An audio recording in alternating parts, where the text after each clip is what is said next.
مسیحی رہنماؤں نے غزہ میں اسرائیلی بمباری کا نشانہ بننے والے چرچ کا دورہ کیا ہے۔ بیت المقدس سے آنے والے کئی عیسائی رہنماؤں نے غزہ میں واحد کیتھولک چرچ میں ہونے والی تباہی کا جائزہ لیا۔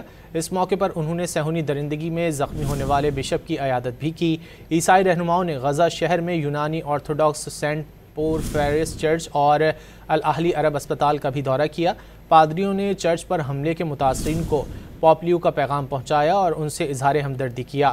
2 روز قبل غزہ کے واحد کیتھولک چرچ پر اسرائیلی حملے میں 3 افراد جان سے گئے جبکہ متعدد زخمی ہوئے تھے۔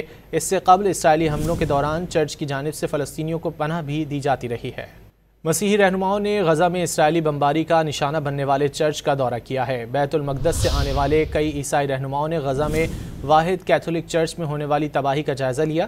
اس موقع پر انہوں نے صہیونی درندگی میں زخمی ہونے والے بشپ کی عیادت بھی کی۔